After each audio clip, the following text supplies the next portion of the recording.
est le texte, et je pense qu'il le sera avec le temps, le texte dont l'ensemble de notre pays a besoin. C'est le texte qui met des mots sur l'imaginaire dont nous avons besoin.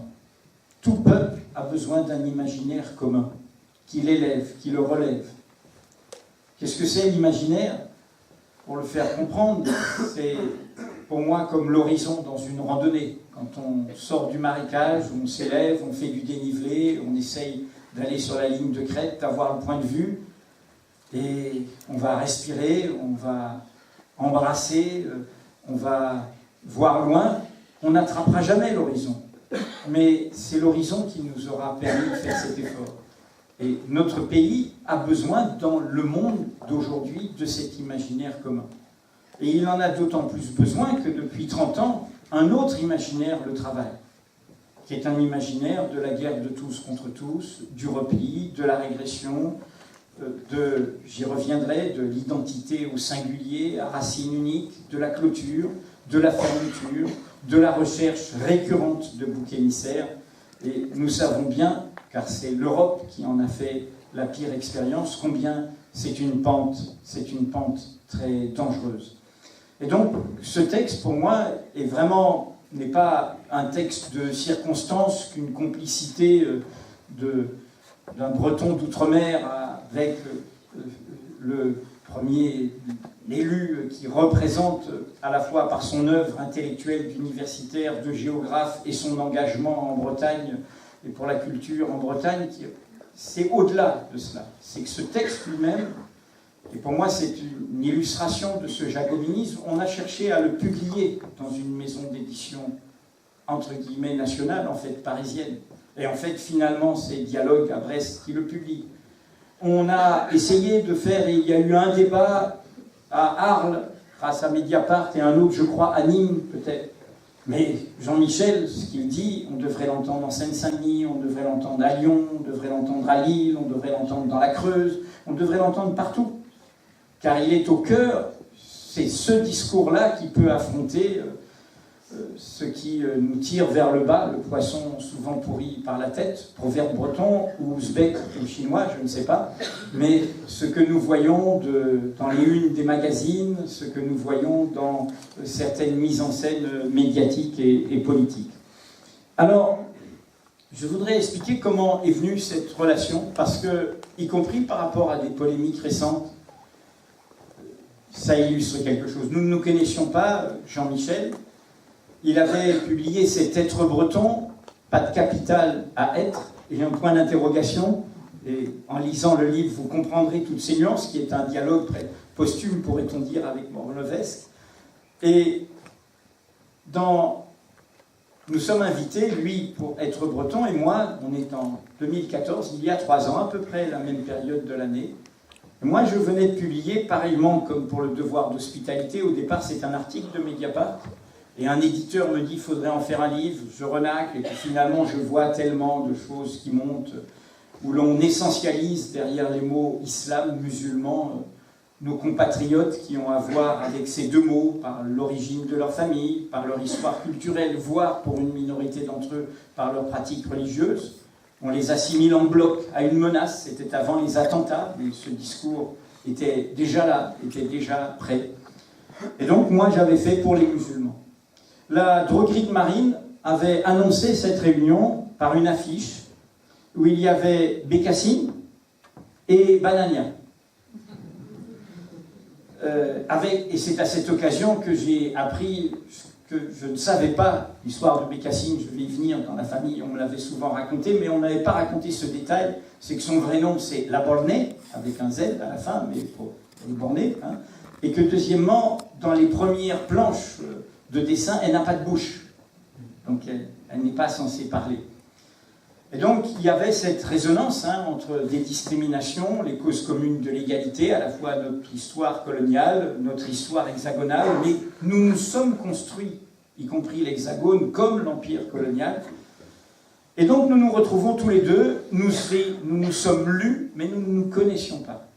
Mais Jean-Michel, lui, à la différence de ceux qui m'attaquent en s'arrêtant au titre pour les musulmans, il m'avait lu. Il avait vu que c'était un livre qui ne parlait ni d'islam ni de musulmans, mais de nous, qui aurait pu s'appeler Pour l'égalité, pour les minorités, pour la France, au bout du compte, dans sa diversité.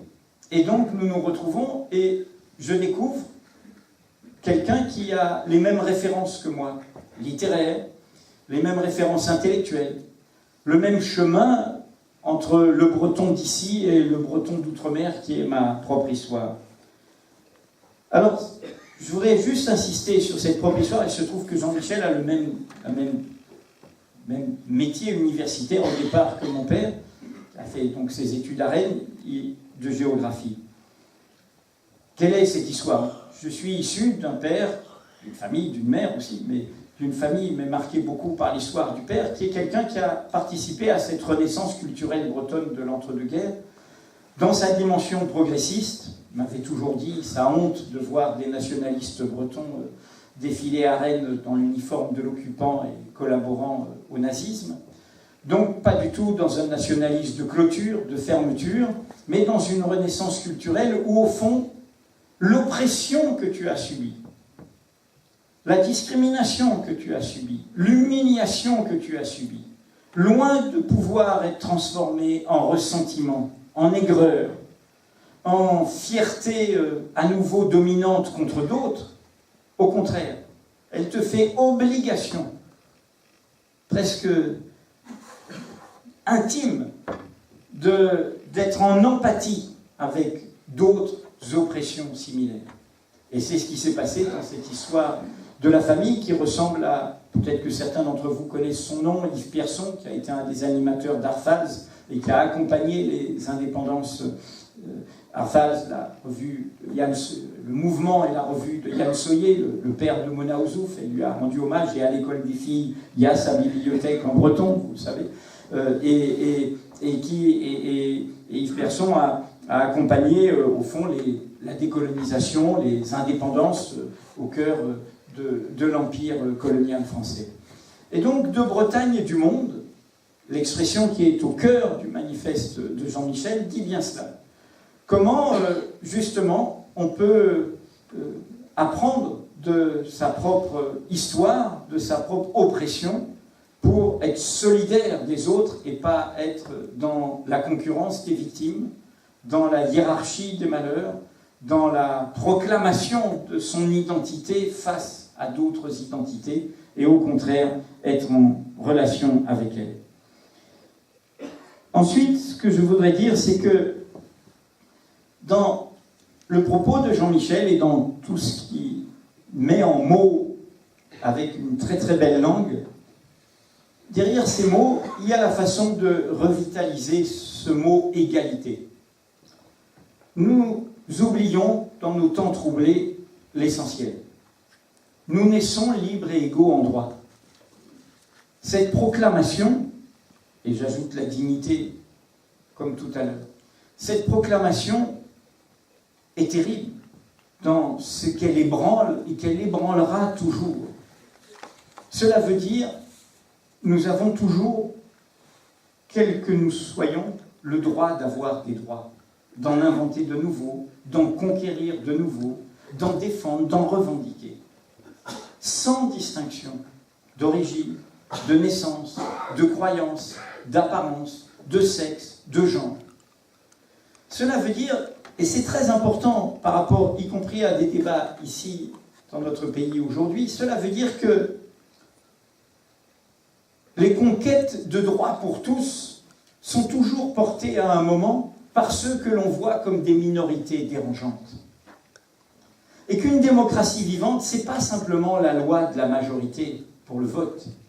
C'est le souci de ces minorités, de la diversité politique, culturelle, profonde, qui fait son pays. Les ouvriers, le monde du travail, étaient une minorité politique au XIXe siècle qui ne s'exprimait pas.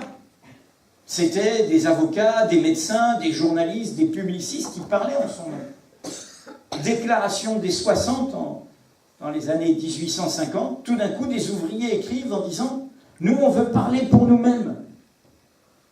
Nous sommes les meilleurs, ils ne disaient pas ça comme ça, les meilleurs experts de nos propres vies. » Je raconte ça dans le livre « Les voyages en terre d'espoir » où j'ai fait quelques découvertes sur le mouvement ouvrier bretonnant, et avec même son exportation dans le monde. J'ai trouvé une figure assez formidable, Louis Goaziou, qui est une figure du mouvement ouvrier francophone aux États-Unis. Et bretonnant, parce qu'il est resté bretonnant. Et qu'est-ce qu'ils disent à ce moment-là, les ouvriers? Ils disent, ben voilà, nous ne sommes pas une minorité. Les salariés, les travailleurs, dans les fabriques, c'était le groupe social majoritaire dans les villes. Mais nous sommes construits comme une minorité politique. Et nous demandons à pouvoir nous exprimer en tant que tels. Et du coup, le premier parti de gauche en France, au sens, ça ne s'appellera pas parti socialiste, il s'appellera parti ouvrier. Le premier maire de gauche en France, dit socialiste, maire de Lille en 1885, est un élu de gauche, au sens de la gauche sociale et démocratique, est un élu de ce parti ouvrier. C'est le premier exemple. Mais le deuxième, les femmes ne sont évidemment pas la minorité, et nous n'existerions pas, nous les hommes, sans elles. Mais elles étaient sur des millénaires construites en minorité, et elles le sont toujours, confère la révolution essentielle qui se passe aujourd'hui avec la libération de la parole des femmes par rapport à cette domination masculine. Eh bien, à un moment, elles ont dit, mais non, c'est fini qu'on soit construit en minorité. Et notre génération en a été témoin, c'est les groupes femmes, c'est les femmes qui décident, on va se réunir entre femmes. On va parler de nos questions entre femmes et on va mettre ça à l'agenda et ça va faire bouger toute la société. Dans le même livre, j'ai découvert la première militante syndicale CGT, une institutrice, Marie Guilloux, qui, au début du XXe siècle, a demandé des réunions non mixtes. Parce que les hommes parlaient, les hommes écrasaient, etc. Vous voyez bien ce que je veux dire sur, y compris la diversité de notre peuple, quand d'autres minorités aujourd'hui disent à un moment. Alors, comme toute minorité, comme la jeunesse, on va être dans les 50 ans de 68, quand elle s'est construite en expression politique, elles sont toujours excessives, les minorités. Elles ont des débordements, mais elles posent à la société les questions que la majorité n'a pas envie de voir. Parce qu'elle est dans son confort, parce qu'elle est installée, parce qu'elle a dit « je suis arrivé ». C'est l'histoire du paria et du parvenu. Moi, je suis rentré, je te ferme la porte maintenant, parce que moi, j'y suis, je suis bien à l'abri. Donc, j'ai oublié les parias que furent mes parents, mes grands-parents et les autres. Et donc, c'est très important d'avoir... C'est pour ça que je parle d'imaginaire. Nous parlons là pas d'un programme politique. Nous parlons de comment nous avons une authentique culture démocratique. Culture démocratique, c'est pas le rapport de force, c'est pas la violence, c'est pas simplement le droit de vote, car si je ne suis pas informé, je peux voter à l'aveugle et voter pour mon pire ennemi. Jean-Michel le disait tout à l'heure, le pluralisme de la presse est un principe constitutionnel. On peut ne pas aimer un journal, mais on ne peut pas demander de le bannir. Bon. Et donc, cette question-là de l'égalité, elle est essentielle, parce que qu'est-ce qu'elle veut dire? Elle veut dire que l'humanité aura toujours le risque que certains se disent, par la naissance, par la richesse, par l'origine, je suis plus égaux que vous. C'est la ferme des animaux d'Orwell. Je suis plus égaux que vous. Et ma civilisation, ma nation, ma culture, ma religion est supérieure à la vôtre. Et c'est ça qui a été l'engrenage des catastrophes dans notre modernité. Et Jean-Michel y faisait allusion en parlant de vérité-réconciliation et de cette opération vérité-réconciliation que nous n'avons pas faite en France, toujours, sur notre passé, sur notre histoire commune. Et nous l'avons si peu faite que lors d'une présidence précédente, mais ce poison revient, il est même revenu avec la déchéance de nationalité, on a essayé de nous convoquer dans les préfectures pour parler de l'identité nationale au singulier, sous la direction du préfet. À l'époque, avec Mediapart, nous avions fait un appel signé de Dominique de Villepin à Olivier Besancenot, disant « Nous ne débattrons pas ». Nous sommes pour débattre, mais on ne va pas débattre sur cet ordre du jour-là dans les préfectures et tuer notre diversité en acceptant cet agenda de l'identité nationale. Je rappelle qu'à l'époque, et c'était le début du poison, ministère de l'immigration et de l'identité nationale. L'autre, l'étranger, est celui qui pose problème à notre identité nationale, alors que nous sommes faits de ce divers. Et c'est là où je voudrais continuer en disant combien, derrière le manifeste Jean-Michel, il y a la question clé, qui est la question clé de l'avenir, de la crise de l'Europe, de la crise de notre pays et de la crise du monde. C'est comment faire de l'unité avec de la pluralité.